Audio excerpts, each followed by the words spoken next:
Hey guys, and welcome to another episode of It's About Time. We're on episode 80 now, and I'm flying solo. I'm your host, Drew. Again, my partner Jared, not here with me tonight. Hopefully we'll see him back next episode.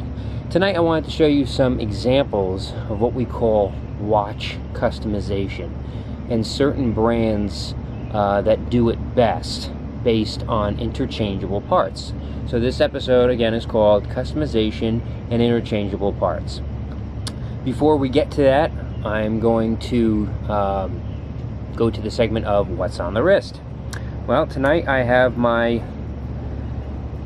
Rolex Datejust from 1987.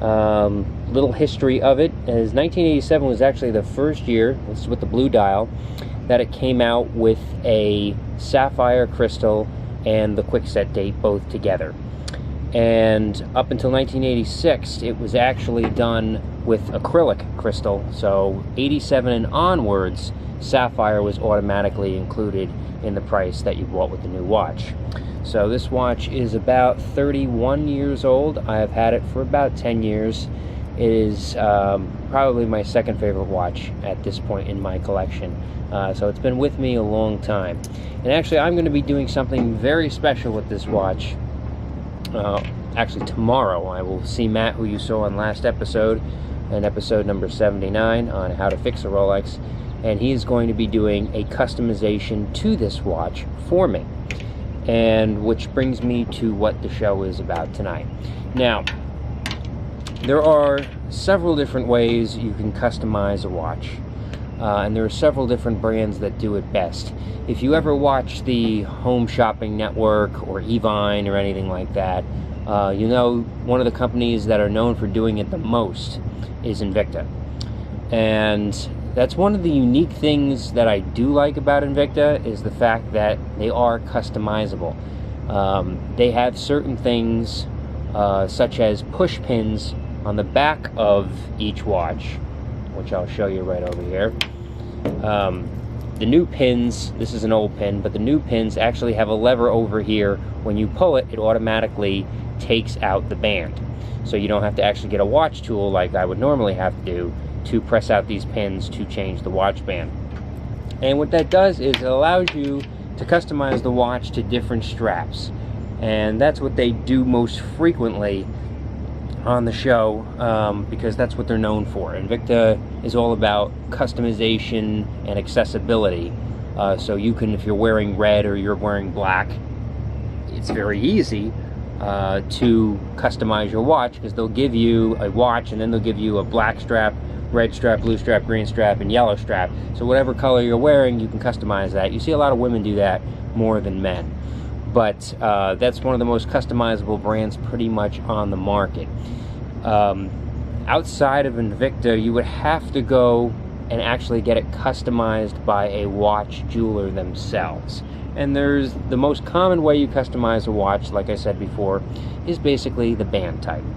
And the band type, you can have several different bands, as we discussed in previous episodes.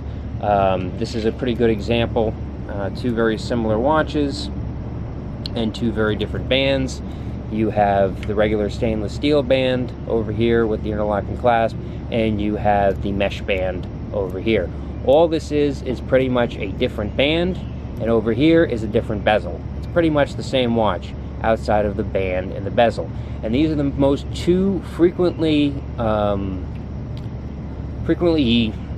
interchanged parts of a watch, is the bezel and the band. And like I said, you're pretty much going to have to go to a watch jeweler or watchmaker to have it done. And what they basically do is this. You'll bring it to your watch person, and they will say, okay, what do you want done? You describe to them what you want done with the watch. And then they'll say, okay, it's based on what has to be done. If it's a simple band swap, it could take as easy as 5 minutes. And it'll cost you anywhere between $5 to $10. As long as it's the same size band, please make sure whenever you're trying to put a different band on the watch that is the same millimeter size Okay, I'm pretty sure this is 18 millimeters, so if you try to put a 20 millimeter band on an 18 millimeter watch, obviously it's not going to work. If you go the reverse way, it's just going to look weird because it's going to move around because it'll be too small.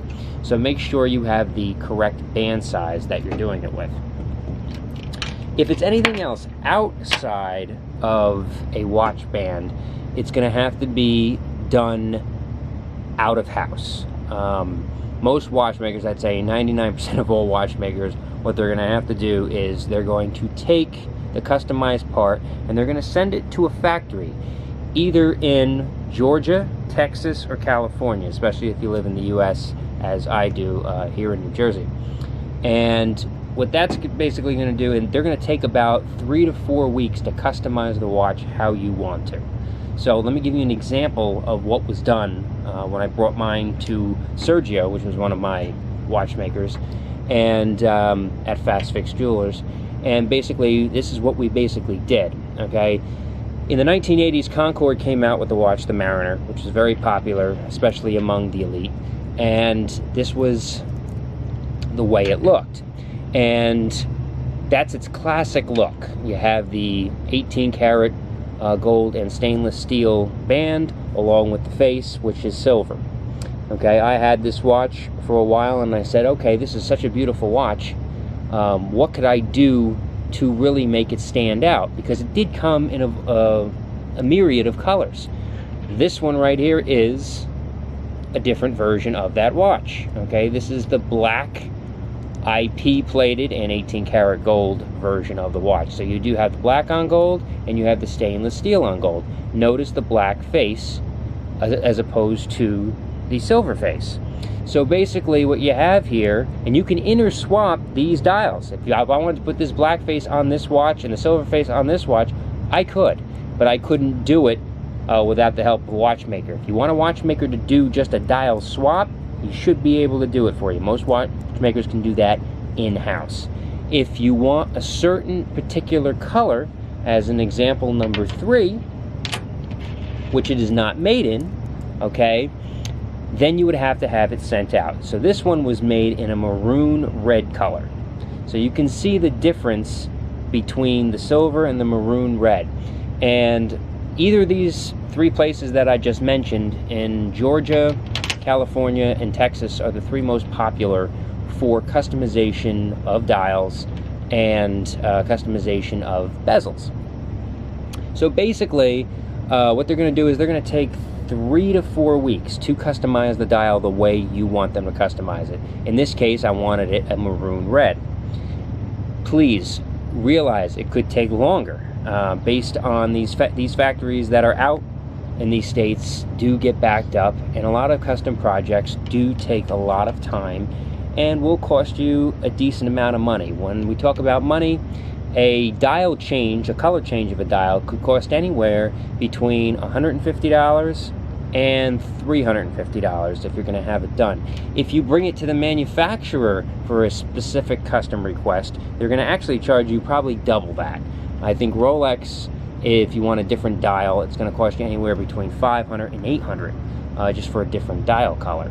So there are ways to skirt around that, and the cheapest way is to go to your watch person, who will probably send it out to one of these 3 factories in the US, and they can get you your specific color.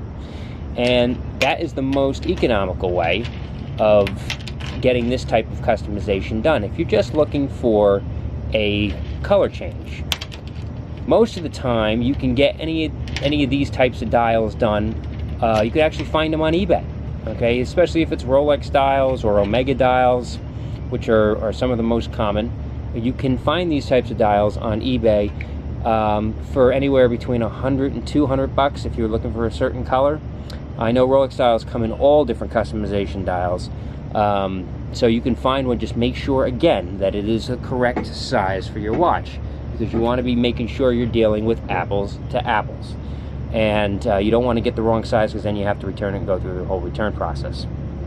So the other thing to do, which is something that I had just thought of, and not originally, I went into the city last week for a concert, and I went into a watch store, and I saw a Rolex Thunderbird.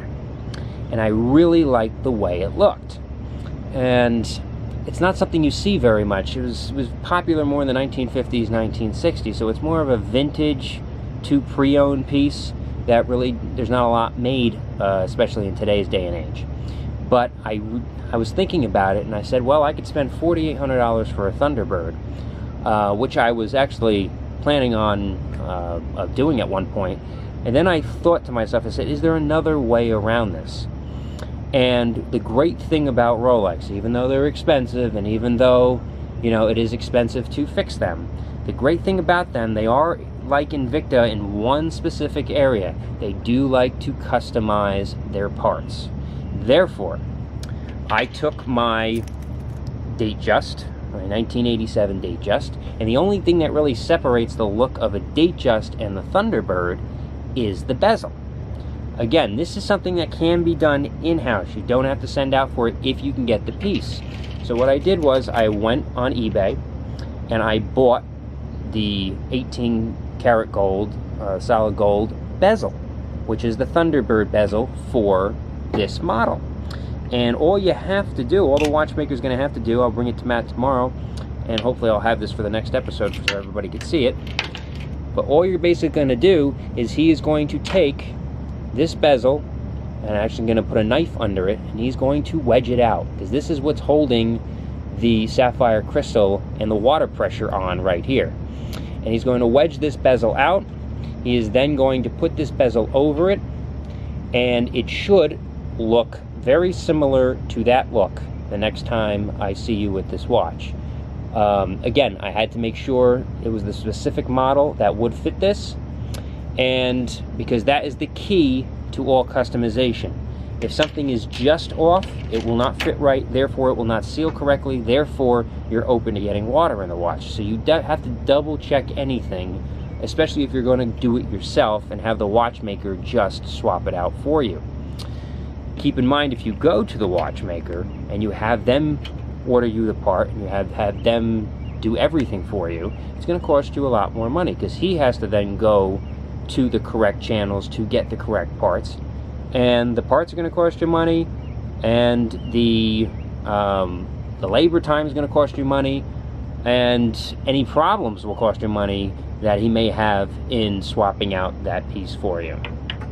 So again, just to recap, the three most common types of interchangeable parts are the band, the dial, and the bezel. These three things are what sets watches apart and what gives watches a different, unique look. Especially if you already have that watch already and you want a second or third, like I've showed you with the Concords. Or if you just want to take your current look and swap out the bezel to give it a unique look for a time being. I could take this look and have it for a couple years, and then I could just have him or any other watchmaker take off the bezel and put the original one back on, without having to go through $4,000 of buying a new watch, which is something I really don't need. I have enough in my collection as it is. Sometimes I just want a different look for the same piece. And I also have different dials for this piece as well, in case I ever get tired of the blue dial, and I just want a different look for that also. So, guys, I hope you've enjoyed this episode. I hope it's given you some useful information on what to do if you do have any ideas of customizing your watch. Please, you can email me or Jared on the It's About Time website through YouTube, as you guys normally do. Send us your thoughts, send us your ideas for future episodes. Jared is having that big announcement. We will be probably getting into that next episode. I just wanted to do this episode because it's been about 3 weeks. We've been on a little hiatus since it is the middle of the summer, and I wanted to catch up with you guys and give you some latest updates on how to do these things if you're going to go that route along the lines of customization and interchangeable parts. Thanks again, guys, for joining me, and we will have several other episodes before the year ends. We are going to Bermuda. We are going in the Caribbean as well, Bonaire, Aruba. I'm going to take you throughout the Caribbean. We're going to look at the best watch deals down there, along with our friend Dave, along with everybody else we're going to have on the show. Of course, we've got Jared coming back, and I will see you next time on another episode of It's About Time.